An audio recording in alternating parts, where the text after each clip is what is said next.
금리 인하를 단행하기 전까지 시장이 굉장히 강합니다. 2023년 시장은 오히려 그냥 꽃놀이패였다고 생각합니다. 분명히 올해도 코스피는 플러스로 끝나는 장인데 부상자들이 많이 속출할 것 같아요. 한마디로 저는 올해를 울퉁불퉁한 장이라고 얘기합니다. 울퉁불퉁한 장.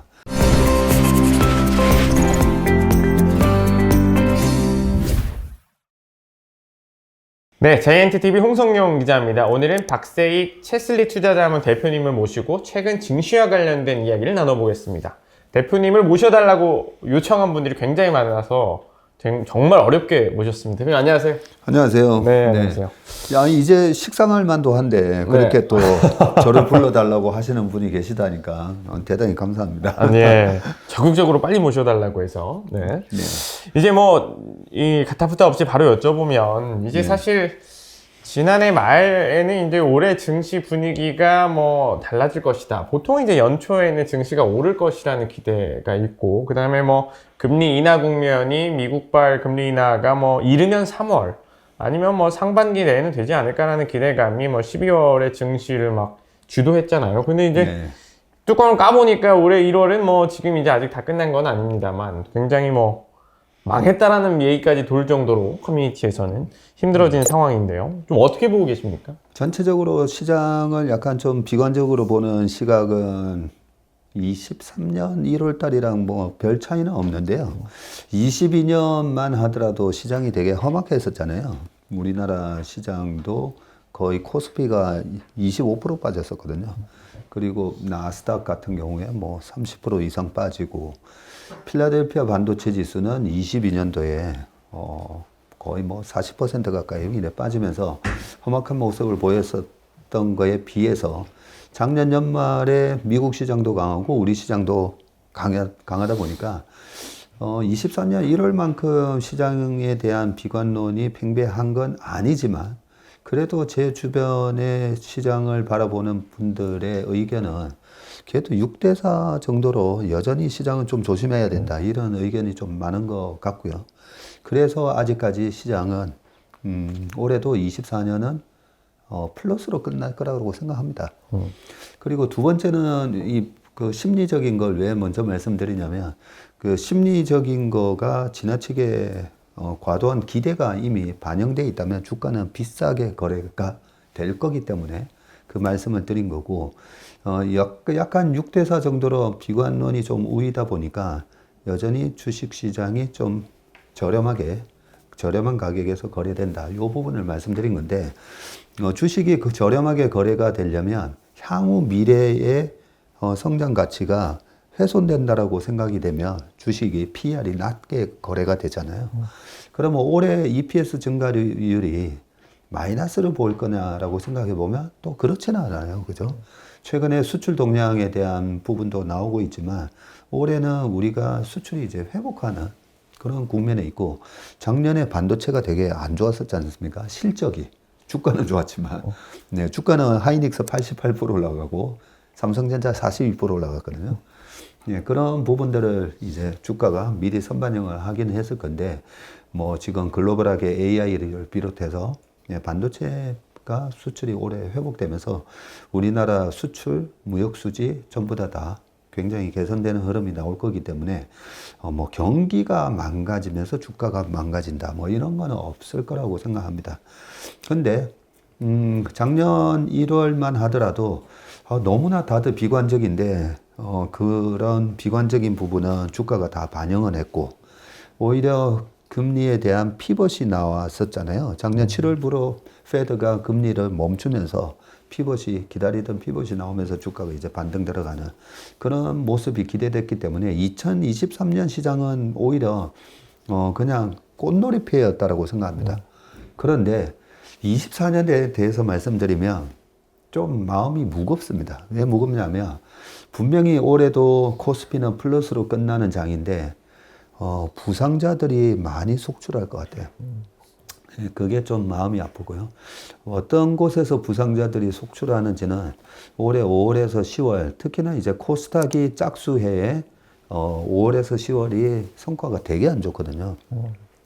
그런 부분들을 생각을 하면 올해 좀 가슴이 애잔한 그런 모습들이 주식 시장에서 좀 많이 연출될 것 같아서 그런 부분이 좀 마음이 무겁습니다.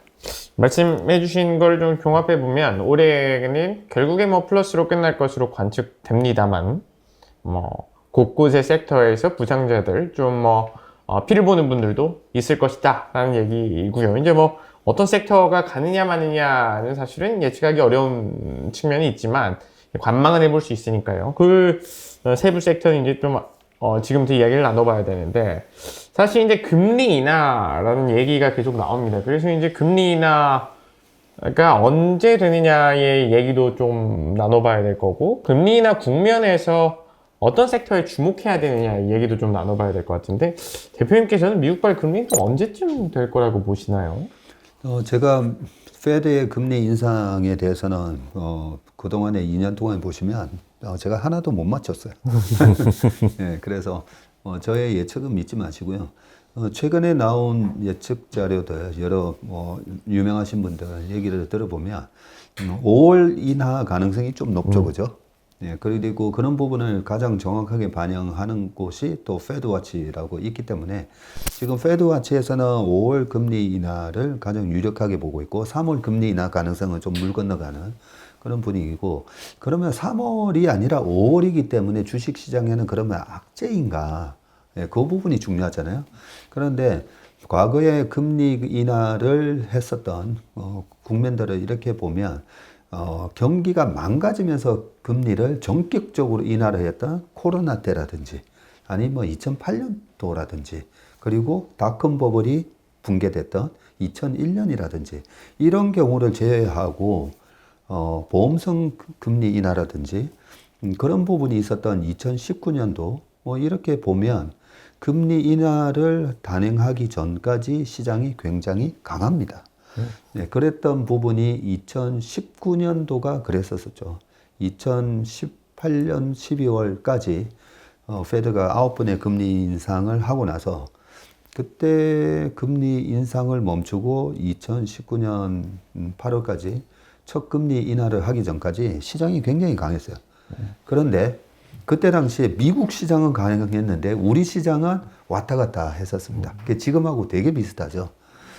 그런 모습이 연출됐기 때문에 제가 아까 올해 시장은 쉽지 않은 시장이고 부상자가 많이 나올 거다라고 말씀드렸던 게 절대 쉽지 않은 장이고요. 한마디로 저는 올해를 울퉁불퉁한 장이라고 얘기합니다. 울퉁불퉁한 장. 좀 더 구체적으로 설명을 드리면 스키 좋아하세요? 네. 예, 스키 잘 타실 것 같은데 스키가 난이도가 있잖아요. 초급자, 중급자, 고급자 있는데 제일 난이도가 높은 스키는 그 모글 스키라고 아시죠? 그렇죠. 볼록볼록볼록하게 돼 있는 거.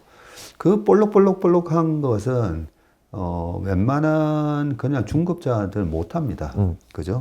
예, 스키를 제대로 배운 사람들만이 이 모글 스키를 굉장히 즐기면서 내려올 수가 있는데, 그런 변동성에 익숙하지 않는 초심자들이 모글 스키를 타면 자꾸 뭐 넘어지고 부상당할 염려가 굉장히 크고요.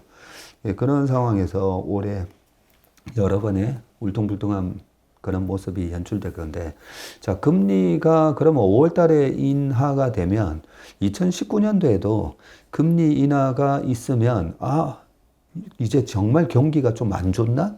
이렇게 생각을 하면서 오히려 투자 심리가 좀 위축이 됩니다.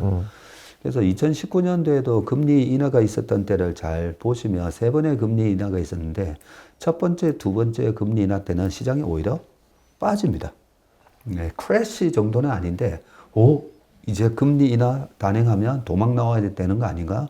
왜냐하면 닷컴 버블이 깨졌었던 2001년도에도 금리 인하를 단행할 때 그때 도망 나왔었어야 되거든요. 그리고 2017년 연말에 첫 금리 인하를 했을 때도 보면 그때 서프라임 모기지가 이제 터지면서 2008년 급락장이 나왔기 때문에 금리 인하를 하면 도망 나와야 된다. 그런 게 학습돼 있다 보니까 2019년 장에서도 그 금리 인하를 두 번 단행을 할 때는 투자자들이 놀래서 도망 나옵니다. 근데 왜 주가가 다시 올라가냐면요. 어닝 시즌 있잖아요. 분기마다 실적 발표를 할 때, 뭐야, 실적이 괜찮네? 그리고 미국 기업은 실적 발표를 하면서 다음 분기에 대한 또는 다음 1년에 대한 가이던스를 주잖아요. 그 가이던스가 나쁘지 않네, 괜찮네. 네, 그러면서 주가가 다시 회복을 하는 모습을 보이고 2018년도에는 트럼프가 미중 무역 분쟁 갈등을 일으키면서 2019년까지 계속 그 스트레스를 시장에 주거든요. 그 시장에 주는데 2019년 말에는 오히려 그때 당시에 칠레에서 있을 것으로 예상되었던 그 G20 에이펙 회담이었던가 그걸 앞두고 트럼프가 시진핑과 무역에 관한 합의를 도출할 거다. 뭐 이런 기대감 때문에 시장이 오르기 시작하고 그런 부분이 영향을 줬는지 모르겠지만 ISM 제조 PMI 그런 것들이 19년 하반기부터 이렇게 올라갑니다. 그러면서 20년 초까지 코로나가 터지기 전까지 올라가거든요.